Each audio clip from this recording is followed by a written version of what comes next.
오늘 이 시간 하나님께서 우리에게 주시는 말씀은 신약 마가복음 14장 1절과 2절 그리고 10절과 11절 그리고 53절에서부터 64절까지의 말씀입니다. 제가 봉독할 때 살아계신 하나님 아버지 음성을 다 들으실 수 있기를 소원합니다. 유월절과 무교절 이틀 전이었다. 그런데 대제사장들과 율법학자들은 어떻게 속임수를 써서 예수를 붙잡아 죽일까 하고 궁리하고 있었다. 그런데 그들은 백성이 소동을 일으키면 안 되니 명절에는 하지 말자 하고 말하였다. 12제자 가운데 하나인 가룟 유다가 대제사장들에게 예수를 넘겨줄 마음을 품고 그들을 찾아갔다. 그들은 유다의 말을 듣고서 기뻐하여 그에게 은돈을 주기로 약속하였다. 그래서 유다는 예수를 넘겨줄 적당한 기회를 노리고 있었다. 그들은 예수를 대제사장에게로 끌고 갔다. 그러자 대제사장들과 장로들과 율법학자들이 모두 모여들었다. 베드로는 멀찍이 떨어져서 예수를 뒤따라 대제사장의 집 앞마당에까지 들어갔다. 그는 하인들과 함께 앉아 불을 쬐고 있었다. 대제사장들과 온 의회가 예수를 사형에 처하려고 그를 고소할 증거를 찾았으나 찾아내지 못하였다. 예수에게 불리하게 거짓으로 증언하는 사람이 많이 있었지만 그들의 증언은 서로 들어맞지 않았다. 더러는 일어나서 그에게 불리하게 거짓으로 증언하여 말하기를 우리가 이 사람이 말하는 것을 들었는데 내가 사람의 손으로 지은 이 성전을 허물고 손으로 짓지 않은 다른 성전을 사흘 만에 세우겠다 하였습니다. 그러나 그들의 증언도 서로 들어맞지 않았다. 그래서 대제사장이 한가운데 일어서서 예수께 물었다. 이 사람들이 그대에게 불리하게 증언하는데도 아무 답변도 하지 않소? 그러나 예수께서는 입을 다무시고 아무 대답도 하지 않으셨다. 대제사장이 예수께 물었다. 그대는 찬양을 받으실 분의 아들 그리스도요. 예수께서 말씀하셨다. 내가 바로 그이요. 당신들은 인자가 전능하신 분의 오른편에 앉아있는 것과 하늘의 구름을 타고 오는 것을 보게 될 것이요. 대제사장은 자기 옷을 찢고 말하였다. 이제 우리에게 무슨 증인들이 더 필요하겠소? 여러분은 이제 하나님을 모독하는 말을 들었소. 여러분의 생각은 어떠하오? 그러자 그들은 모두 예수는 사형을 받아야 마땅하다고 정죄하였다. 아멘. 주님께서 주시는 말씀입니다.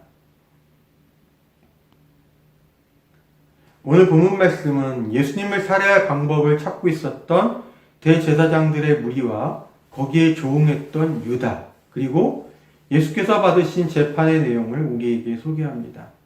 무엇이 그들로 하여금 예수님을 향해 그렇게 하게끔 만들었는지, 그리고 그들의 그러한 행동의 동기가 또한 우리 안에도 존재한다라는 것을 깊이 생각해 보도록 인도합니다. 교회력상으로 오늘은 사순절의 마지막 주일이면서 그와 동시에 종려주일이라고도 불리는 주일입니다. 그리고 무엇보다도 오늘로부터 고난주간이 시작되지요. 오늘을 종려주일로 부르는 까닭은 이렇습니다.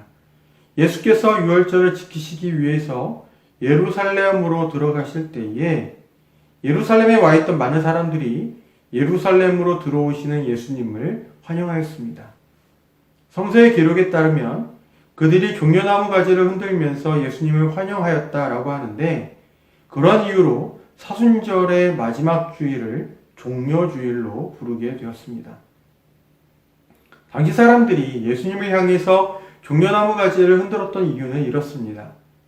이스라엘 사람들에게 있어서 종려나무는 번성과 축복을 상징했습니다. 구약의 아가서나 시편 등을 보면 종려나무 가지가 가지고 있는 이러한 상징을 보여주는 대목들이 있는 것도 그런 이유입니다. 이러한 상징적인 의미를 가지고 있던 종려나무 가지를 예루살렘에 입성하시는 예수님을 향해서 당시 그분을 환영하던 사람들이 흔들었다라는 것은 그들이 예수님께 무엇을 기대하고 있었는지를 우리가 짐작해 볼 수 있게 합니다. 그것은 아마도 예수님을 통한 이스라엘의 회복과 번성이었을 것입니다. 보다 현실적으로 말하자면 로마로부터의 독립과 로마에 부역하던 부패한 권력을 심판하는 것으로부터 얻게 되는 평화와 부흥이었겠지요. 이것을 한마디로 말하자면 정치적인 것, 또 경제적인 것을 그들이 예수님께 기대하고 있었다라고 말할 수 있을 것입니다. 하지만 예수님의 그 이후의 행보는 예수님께 이러한 기대를 걸고 그분의 입성을 환영했던 사람들의 생각과는 다르게 전개되었습니다. 만일 예수께서 정치적이며 경제적인 선물을 그분을 환영했던 사람들에게 주고자 하셨다면 그분은 로마를 몰아내고 거기에 부역한 부패한 세력들을 심판하기에 충분한 군대를 모집하거나 아니면 그것이 가능하도록 하늘의 천사들을 동원하셨어야 했을 것입니다. 하지만 예수께서 보여주신 행보는 심판하셔야 할 세력들로부터 사로잡히시고 고발당하시는 것이었습니다. 그래서 오늘은 예수께서 예루살렘으로 입성하셨던 것을 기념하는 종려주일이면서도 그와 동시에 고난주간이 시작되는 날이기도 합니다. 사실상 예수께서 예루살렘에 입성하시면서 그분이 본격적으로 고난을 당하셨기 때문이죠. 그래서 이 주간에는 예수께서 고난을 받으시고 십자가 위에서 죽임을 당하신 날도 포함되어 있습니다. 교회력상으로 금요일에 해당하는 그날을 성금요일로 지키고 있죠. 이런 측면에서 보면 예수님을 향해 엄청난 환호와 영광을 돌렸던 종려주일은 그 이면에 배신과 고난 그리고 죽음이 감춰져 있는 이른바 동전의 양면과도 같은 날이라고도 말할 수 있습니다. 오늘 우리에게 주어진 본문은 이미 예수께서 예루살렘에 입성하신 이후에 그분에게 일어났던 몇 가지 사건들을 소개하고 있습니다. 본래 그 본문의 내용이 한 차례의 설교 시간을 빌어서 다루기에는 다소 많은 것이기 때문에 저는 그 본문들 가운데 일부를 발췌하여서 오늘 이 시간에 그 말씀을 통해 하나님께서 우리에게 말씀하시는 바를 함께 들어보고자 합니다. 오늘 우리가 함께 읽은 본문은 두 가지 절기를 언급하는 것으로 시작하고 있습니다. 유월절과 무교절이죠. 유월절은 먼 과거에 이스라엘 민족이 이집트에서 종살이를 하던 때에 그들이 이집트에서 탈출하게 된 것을 기념하는 절기이고, 무교절은 말 그대로 누룩을 넣지 않는 빵을 먹는 절기를 가리키는데, 이스라엘 민족이 이집트에서 탈출하게 된 결정적인 계기가 되었던 한 가지 사건과 관련이 있습니다. 이스라엘 민족을 이집트에서 내보내는 것을 완강하게 거절했던 파라오는 그 나라의 모든 첫 번째 난 것들이 한날 밤에 죽게 되는 광경을 보면서 결국 이스라엘 민족을 내보내기로 결정했습니다. 그 사건이 있기 전에 하나님은 모세를 시켜서 이스라엘 민족이 일주일 동안 누룩을 넣지 않은 빵을 먹도록 지시해 놓았었고, 이스라엘 민족이 모세를 통해 전달받은 그 명령을 충실히 지켰기 때문에 그들에게는 그런 화가 미치지 않았습니다. 그 덕분에 이집트에서 탈출하게 된 것이죠. 아무튼 유월절과 무교절 모두 이스라엘 민족이 이집트에서 탈출하던 사건과 관련이 있고, 무교절은 유월절 다음 날부터 일주일 동안 지키는 절기였습니다. 이 두 절기의 유래와 그 의미 때문에 이 절기들은 이스라엘 민족에게 있어서 축제의 절기였죠. 그리고 이스라엘의 남자들은 반드시 지켜야 하는 절기였습니다. 그래서 마침 전국으로부터 수많은 사람들이 예루살렘으로 모여들던 때였습니다. 그런데 그 축제의 절기를 앞두고 예루살렘의 지도자들이라고 할 만한 사람들이 예수님을 살해할 모의를 하고 있었습니다. 본문은 은밀하게 예수님을 살해할 방법을 찾고 있었던 사람들과 거기에 조응했던 유다, 그리고 그들에게 붙잡히셔서 신문을 받으신 예수님을 보여줍니다. 먼저 예수님을 살해할 방법을 모색했던 사람들을 보십시다. 본문 1절은 그들이 예수님을 붙잡아서 처형하고자 한다면 속임수를 써야 하는 방법 외에는 없다라는 것을 그들이 이미 알고 있었음을 보여줍니다. 겉으로 보기에는 합당한 이유로 예수님을 붙잡아서 처형하는 것처럼 보이지만 속으로 들어가 보면 속임수가 들어있었다는 것이죠. 그들은 겉으로 보기에 합당한 절차와 그 이유로 예수님을 고발하고 처형하는 것으로 보이도록 만들었습니다.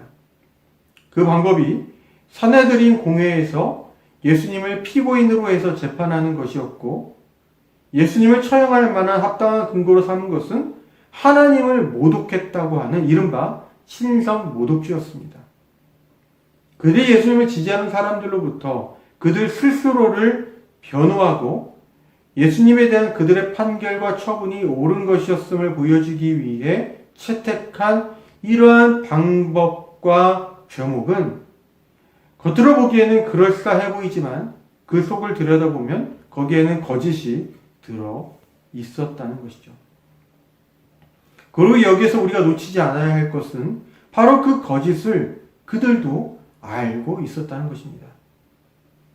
예수님을 피고인으로 고발하여 그분에게 신성모독죄를 더 씌울 때에 사전에 그들이 미리 매수했던 사람들의 말이 서로 들어맞지 않았습니다. 하지만 재판관이기도 했던 그들은 예수님을 고발한 사람들의 말이 서로 맞지 않음에도 불구하고 그 말을 증거로 채택하고 예수님에게 신성모독죄를 적용했습니다. 당시 이스라엘 사회가 종교 사회였기 때문에 신성모독죄는 이스라엘 사회에서 어떠한 이유를 막론하고 심정적으로는 가장 중한 범죄로 받아들여졌습니다. 율법을 잘 알고 사람들에게 가르치고 신성한 성전에서 제사를 집례하는, 소위 말해서 권위 있는 사람으로 여겨지는 부류의 사람들이, 그것도 최고의 재판부에서 그러한 판결을 내렸으니 아마도 대다수의 민중들은 그러한 판결을 곧이곧대로 믿을 가능성이 높았겠죠. 그래서 예수께서 빌라도 총독에게 끌려가서 신문을 받으실 때에도 많은 사람들이 예수님을 향해서 십자가 처형을 요구했던 것일지도 모릅니다. 그러면 그들은 대체 어째서 속임수를 쓰면서까지 예수님에게 부당한 죄목을 덮어씌우고 그분을 죽이려고 했던 것일까? 우리가 생각해 보지 않을 수 없습니다. 예수께서 정말로 신성모독죄를 저질렀기 때문에, 그리고 그것이 다른 누구보다도 하나님을 사랑하고 섬기는 그들의 마음에 걸렸기 때문에 예수님을 죽이지 않고서는 안 되겠다고 하는 그런 뜨거운 종교적인 충성심과 열심 때문에 과연 그들이 그렇게 했던 것일까? 저는 그렇게 보지 않습니다. 차라리 저는 이렇게 생각합니다. 예수께서 그들의 기득권을 위협했기 때문에 라고 말이죠. 쉽게 말해서 예수님이 그들의 밥그릇을 빼앗을까봐 걱정이 되었기 때문에 그들이 그렇게 했다고 생각합니다. 당시 사회에서 종교적인 권위는 오로지 그들에게만 있었습니다. 그들이 율법을 가르치고 그들이 제사를 집례하고 그들이 판결을 주도하고 있었죠. 사람들은 그들이 가르쳐준 율법대로 생각하고 행동할 수밖에 없었습니다. 그들이 해석하는 율법과 그들이 가르쳐준 율법이 곧 법이자 규칙으로 작용했기 때문입니다. 그런데 어느 순간 예수께서 나타나셨습니다. 그리고 그분은 이제까지 그들이 이스라엘 사회에서 전유해왔던 종교적인 권위와 그 기득권에 위협이 되는 행동을 하셨습니다. 물론 예수께서 일부러 그것을 의도하신 것은 아니었습니다. 그저 예수님은 지금까지 그들이 해석하고 가르쳐왔던 하나님의 법에 관해서 새롭게 가르치시고 행동하셨던 것일 뿐입니다. 하지만 그분의 그러한 가르침과 행동이 많은 사람들로부터 지지와 환영을 받게 되었고, 그에 따라 많은 사람들이 그분을 지지하고 따르게 되자 지금까지 그 사람들에게 지도권을 행사하고 권위를 받아 누렸던 그들로서는 예수님의 그러한 행보가 그들의 기득권을 위협하는 것으로 비춰졌습니다. 그래서 예수님을 제거하려고 했던 것이죠. 그들 입장에서는 지금 이스라엘 사회 그대로 유지되는 것이 어쩌면 그들에게 더욱 좋은 쪽이었을 테니 말입니다. 비록 이스라엘이 로마의 식민지가 될 상황이었지만 그들은 먹고 사는 일에 전혀 부족함이 없었습니다. 오히려 더 많은 이익을 누리고 있었죠. 로마가 뒤를 봐주고 있었고 여전히 그들은 백성들에게 율법을 가르치는 자리와 또 판결하는 자리에 있으면서 백성들의 머리 꼭대기에 있었기 때문에 가난한 백성들과는 달리 그들은 경제적으로도 그리고 사회적으로도 누릴 만한 것들은 죄다 누리고 있었습니다. 그런데 많은 사람의 지지를 받고 있는 예수님이 만에 하나라도 정말로 그분을 지지하는 민중들의 지지를 등에 업고 독립투쟁이라고 하게 된다면 그들은 숙청의 대상에서 자유롭지 못할 뿐 아니라 지금까지 그들이 누리고 있던 것들도 잃어버릴 수 있겠다는 판단을 그들은 했을 것입니다. 그러니 예수님을 살해할 모의를 하면서도 버젓이 예수님을 살해해버리면 그분을 지지하는 많은 사람들이 분노하게 될 것이 뻔하니 은밀하게 그것도 어느 누가 봐도 그 재판과 그 판결은 적합한 것이다 라고 말할 수 있도록 속임수를 써서 그런 방법을 찾아냈던 것이죠. 그러면 이번에는 그들의 살해 계획에 결정적인 역할을 했던 유다를 보십시다. 유다는 예수님의 가장 측근들 가운데 하나라고 말할 수 있습니다. 예수님의 12제자들 가운데 하나이고 제자로 활동하면서 예수님과 동고동락했기 때문이죠. 하지만 그는 결정적으로 예수님을 팔아 넘겼습니다. 예수님을 살해할 방법을 찾고 있던 사람들에게 말입니다. 그러니 어떤 의미에서 유다는 내부자이면서 외부자라고 말할 수 있습니다.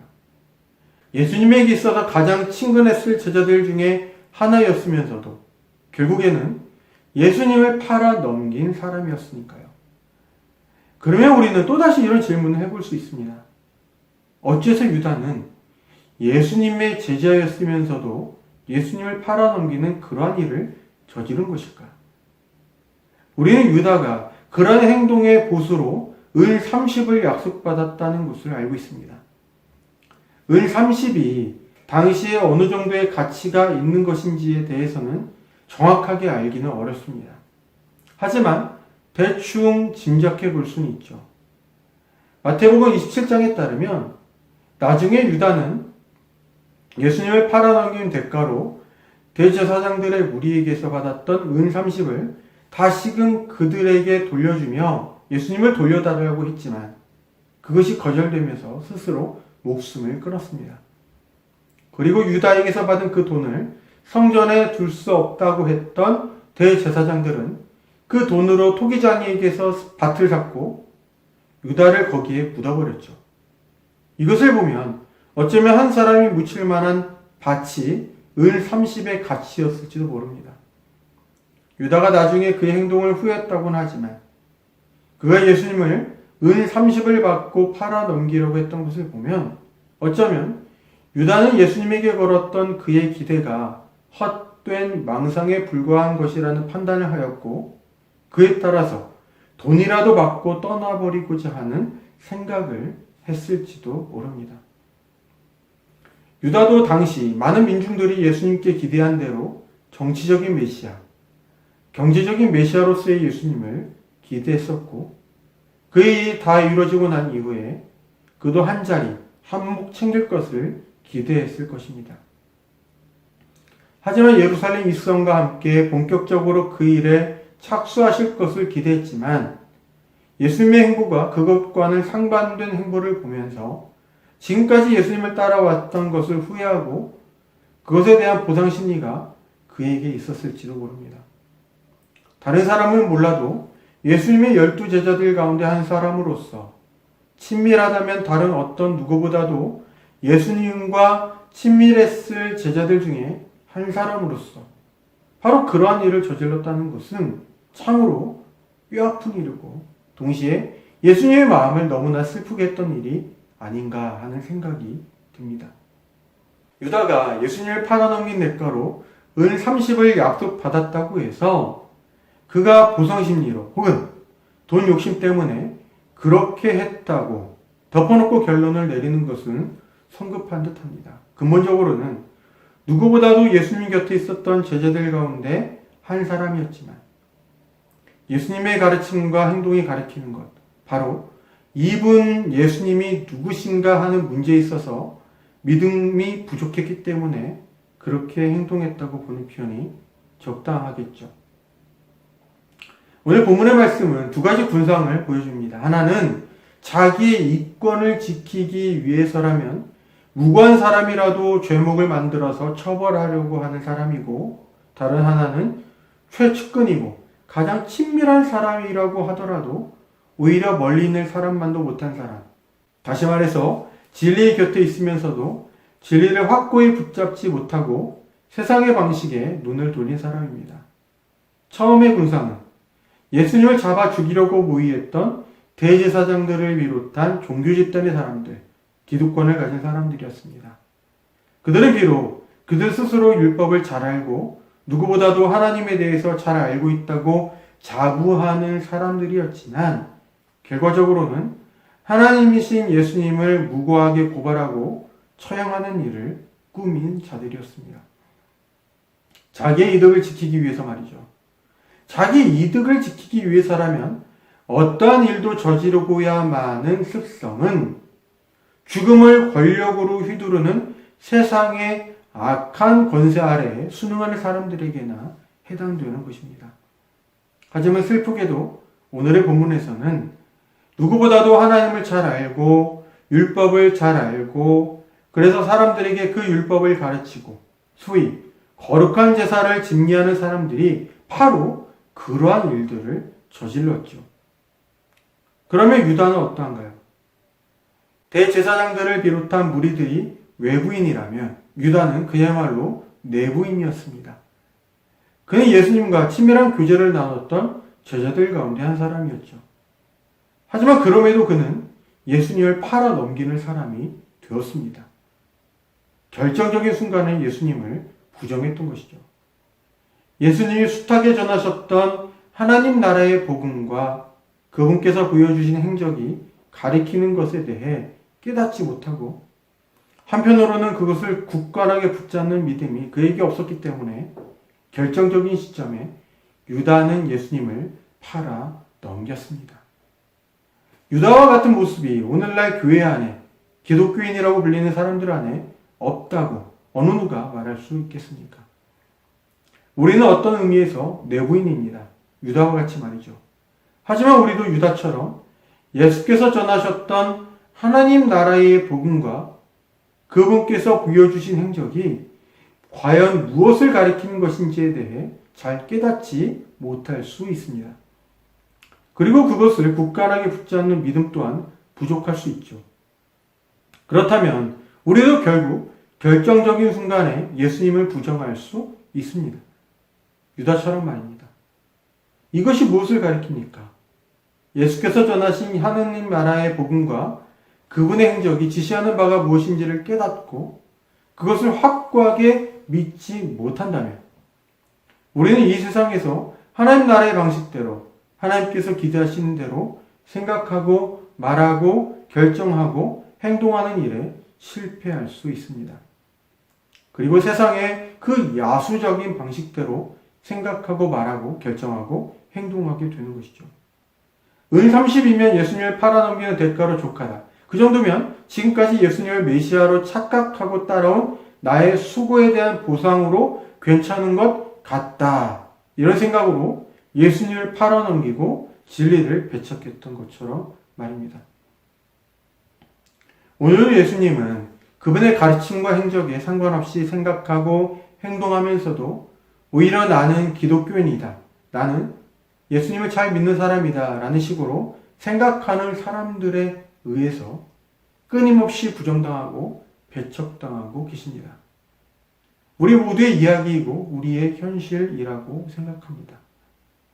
나침반의 바늘이 항상 정북과 정남을 가리키듯이 우리도 예수께서 전하신 하나님 나라의 복음이 무엇이고 그것이 무엇을 의미하는지 그리고 그분의 행적이 무엇을 의미하는지, 거기에 담긴 정신과 그 의미, 그래서 우리가 누구이며 어떻게 살기를 예수께서 기대하시는지를 깊이 살필 수 있기를 빕니다.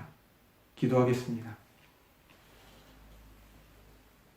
하나님 아버지, 무고한 예수님에게 겉으로는 합당하게 보이지만 속으로는 속임수를 써서라도 예수님을 죽이고자 했던 예수님 당시의 종교 지도자들의 모습이, 그리고 그 누구보다도 예수님 곁에 있었던 사람이었지만 예수님이 누구신지, 자신의 어떠한 부르심을 받는 존재인지를 깨닫지 못하고 또 믿지 못했던 유다의 모습이 고스란히 오늘의 우리에게도 있음을 고백합니다. 예수님이 누구이시며 무엇을 가르치셨는지, 그리고 저희가 어떠한 삶으로 부름을 받고 있는지를 저희가 깨닫고 또 믿을 수 있도록 도와주십시오. 언제나 어디서나 성령님을 통하여 저희 곁에 또 저희 안에 계시며 저희와 함께 하시는 예수님의 이름으로 기도드립니다. 아멘.